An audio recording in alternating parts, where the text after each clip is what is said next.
بسم اللہ الرحمن الرحیم۔ السلام علیکم ورحمۃ اللہ وبرکاتہ۔ عزیز طلباء، امید ہے آپ سب خیر و عافیت سے ہوں گے۔ تفسیر کے مصادر و مآخذ کا بیان چل رہا تھا اور ہم نے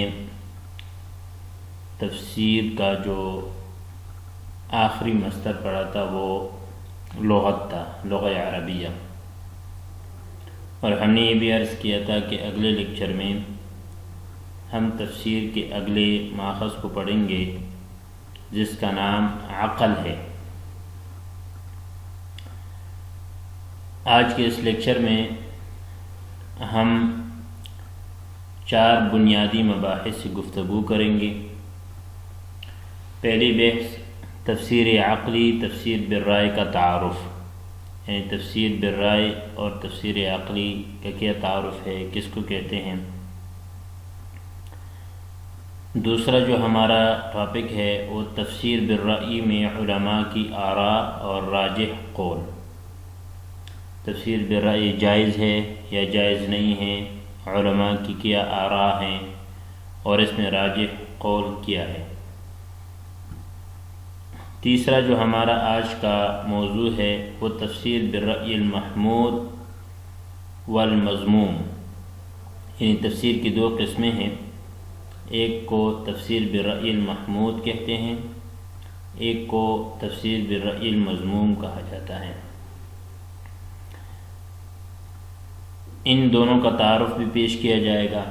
محمود کا مطلب پسندیدہ اور مذموم کا مطلب ناپسندیدہ، یعنی ایسے رائے پیش کرنا جو پسندیدہ ہو تو اس کو تفسیر بالرأی المحمود کہا جاتا ہے،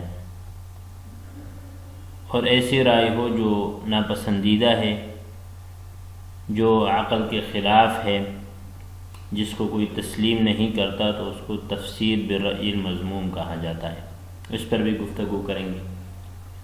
اور آخر میں تفسیر کے اہم تفسیر بالعقل، اس سے متعلق جو اہم تفاسیر ہے وہ انشاءاللہ ذکر کریں گے۔ قدیم تفاسیر کون کون سی ہے، معاصر تفاسیر کون کون سی ہے، اس پر بھی انشاءاللہ ہم آخر میں گفتگو کریں گے۔ تو آئیے سب سے پہلے ہم تفسیر بالرأی کا تعارف دیکھتے ہیں کہ اس کا کیا تعارف ہے، کیا مطلب ہے۔ تفسیر عقلی کا کیا مطلب ہے، اپنے رائے اور اجتہاد سے تفسیر کرنے کا کیا مطلب ہے۔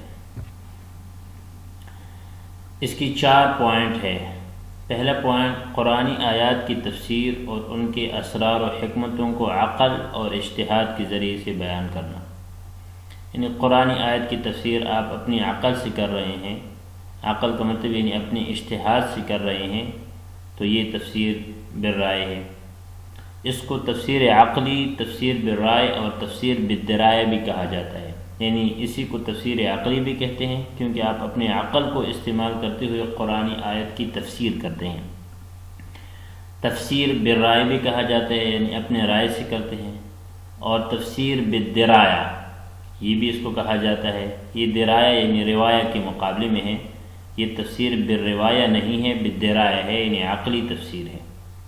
اور اس کی عربی میں جو تعریف کی جاتی ہے وہ یہ ہے: هو الذي يعتمد فيه المفسر على الاستنتاج العقلي للأحكام والحكم من الآيات وترجيح المحتملات وغير ذلك، یعنی یہ ایک ایسی تفسیر ہے جس میں مفسر اپنے عقل سے احکام کو مستنبط کر رہا ہے اور 2 محتمل آیات میں سے کسی ایک کو ترجیح دے رہا ہے، تو اس کو تفسیر عقلی یا تفسیر بالرأی کہا جاتا ہے۔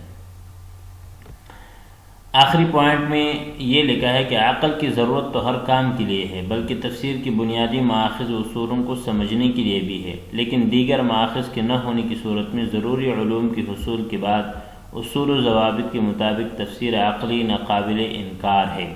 مطلب یہ ہے کہ عقل تو ہم ہر جگہ استعمال کرتے ہیں، لیکن اگر کوئی آیت ایسی ہو جس کی ہم تفسیر کرتے ہیں لیکن جو باقی مآخذ مصادر ہم نے بیان کی ہیں اس میں اس کی تفسیر ممکن نہیں ہے، تو پھر ایسی صورت میں اصول و ضوابط کو مد نظر رکھتے ہوئے تفسیر عقلی بھی جائز ہے۔ اگلا جو ہمارا ٹاپک ہے وہ ہے تفسیر بالرأی میں علماء کی آراء اور راجح قول۔ اس میں بنیادی طور پر دو رائے ہیں۔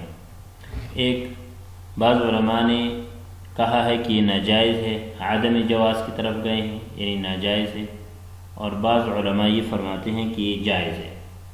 آئیے دیکھتے ہیں کہ جو علماء اس تفسیر کو، تفسیر عقلی کو ناجائز سمجھتے ہیں ان کی کیا دلائل ہے، اور جو علماء تفسیر عقلی کو جائز سمجھتے ہیں ان کی کیا دلائل ہے۔ سب سے پہلے جو علماء یہ کہتے ہیں کہ یہ ناجائز ہے ان کی دلائل دیکھتے ہیں۔ ان کی پہلی دلیل یہ ہے وَأَنزَلْنَا إِلَيْكَ الذِّكْرَ لِتُبَيِّنَ لِلنَّاسِ، یہ قرآن مجید کی آیت ہے جس کا مطلب یہ ہے کہ ہم نے آپ کی طرف قرآن نازل کیا تاکہ لوگوں کو بیان کریں، یعنی آپ صلی اللہ علیہ وسلم کو کہا جا رہا ہے کہ آپ کی بعثت کے مقاصد میں سے ایک یہ بھی مقصد ہے کہ آپ لوگوں کو قرآن مجید کی تعلیم دیں اور اس کی تفسیر کریں۔ لہذا اس سے معلوم ہو رہا ہے کہ یہ وظیفہ، یہ ٹاسک آپ صلی اللہ علیہ وسلم کو دیا گیا ہے، لہذا کسی اور کے لیے جائز نہیں ہے کہ وہ اپنی عقل اور رائے سے، اجتہاد سے تفسیر کرے۔ ایک دلیل تو یہ ہے۔ دوسری دلیل امام ابن تیمیہ کا قول ہے، قال ابن تیمیہ فأما تفسیر القرآن بمجرد الرأی فحرام، یعنی تفسیر قرآن محض رائے سے کرنا یہ حرام ہے۔ یہ اس کے علاوہ بھی باقی دلائل بھی ہے، لیکن اختصار کے پیش نظر ہم نے دو دلائل ذکر کی ہیں جو حضرات یہ کہتے ہیں کہ تفسیر بالرأی ناجائز ہے۔ آئیے اب دیکھتے ہیں کہ جو علماء جواز کے قائل ہیں ان کی کیا دلائل ہے۔ جو علماء کہتے ہیں کہ تفسیر بالرأی جائز ہے ان کی دلیل اللہ تعالیٰ کا ارشاد ہے افلا یتدبرون القرآن ام علی قلوب اقفالها، کہ یہ قرآن پر غور نہیں کرتے یا ان کی دلوں پر تالے پڑی ہوئی ہیں۔ یہ اس آیت کا ترجمہ ہے، یعنی کیا یہ لوگ قرآن میں غور نہیں کرتے یا ان کی دلوں پر تالے لگائی ہوئی ہیں۔ اب اسے یہ معلوم ہو رہا ہے کہ اپنے اجتہاد اور اپنی عقل سے تفسیر کرنا جائز ہے۔ یہ غور و فکر اور تدبر بغیر اسلامی مفاہیم کے نہ ہو اور نہ ہی مقاصد شریعت سے ہٹا ہوا ہو تو یہ جائز ہے، یعنی اگر کوئی غور و فکر کرتا ہے، تدبر کرتا ہے، اصول و ضوابط کو مد نظر رکھتے ہوئے تو یہ جائز ہوگا۔ اس آیت سے یہ معلوم ہو رہا ہے۔ اسی طرح آپ صلی اللہ علیہ وسلم نے حضرت ابن عباس رضی اللہ تعالیٰ عنہ کو یہ دعا دی، ان نبی صلی اللہ علیہ وسلم قد دعا لابن عباس قائلا اللہم فقہہ فی الدین وعلمہ التأویل، اے اللہ انہیں دین کی سمجھ اور قرآن کا معنی سکھا دے۔ اب اسی بھی یہ معلوم ہو رہا ہے کہ آپ اپنی عقل اور اجتہاد سے قرآن مجید کی تفسیر کر سکتے ہیں، لیکن یہ ضروری ہے کہ اصول و ضوابط کو مد نظر رکھیں گے اور اس کی جو بنیادی علوم ہے وہ آپ کو حاصل ہوں، جس کا تذکرہ آگے بھی آ رہا ہے۔ اب راجح قول کیا ہے؟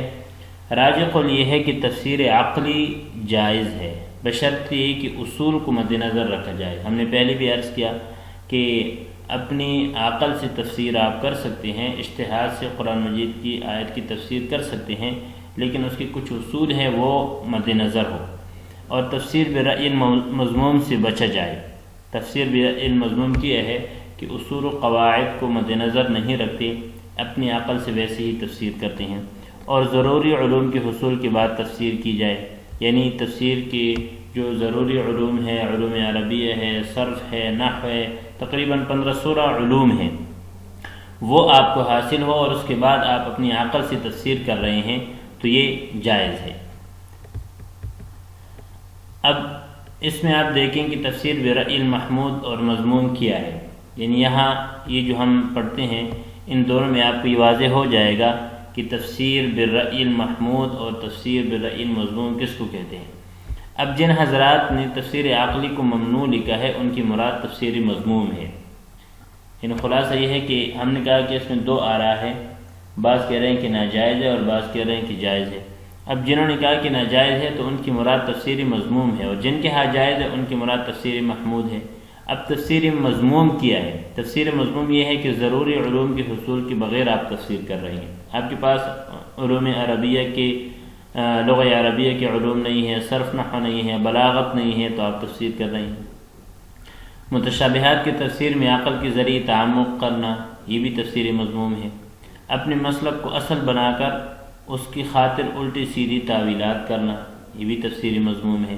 بغیر دلیل کی قطعی بات کرنا کہ بس اللہ کی یہی مراد ہے، کوئی دلیل نہیں ہے، اپنی طرف سے کہتے ہیں کہ اللہ کی یہی مراد ہے، یہ بھی تفسیر مضموم ہے۔ اپنی خواہش نفس کی پیروی کرتے ہوئے تفسیر کرنا، یہ بھی تفسیر مضموم ہے۔ تفسیر عقلی کے اصول و ضوابط کو مد نظر نہ رکھنا، یہ بھی تفسیر مضموم ہے۔ ان تمام باتوں سے بچا جائے تو تفسیر عقلی محمود ہے۔ لہذا اگر اصول کو مد نظر رکھتے ہوئے کوئی تفسیر کرتا ہے تو وہ تفسیر عقلی محمود ہوتا ہے، اور اس کا ہر آدمی کہتا ہے کہ یہ جائز ہے، کوئی عالم بھی اس میں اختلاف رائے نہیں رکھتا۔ جن حضرات نے کہا ہے کہ اپنے عقل سے تفسیر کرنا ناجائز ہے، ان کی مراد وہ تفسیر ہے جو اپنی خواہشات پہ مبنی ہو، جو اپنے مسلک کو اصل بنا کر الٹی سیدھی تعویلات کی جائیں، وہ ناجائز ہے، ورنہ فی نفسہ ہی تفسیر عقلی یہ جائز ہے۔ اب اس ماخذ متعلق ہم کچھ تفاسیر بتائیں گے کہ اس میں زیادہ تر تفسیر عقلی کو استعمال کیا گیا ہے۔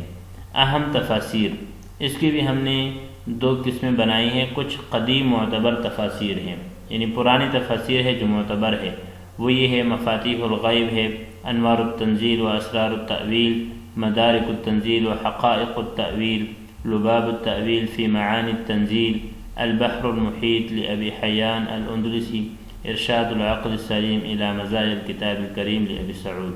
یہ 6 تفاسیر ایسے ہیں جو قدیم تفاسیر میں سے ہیں اور معتبر تفاسیر کہلاتی ہیں۔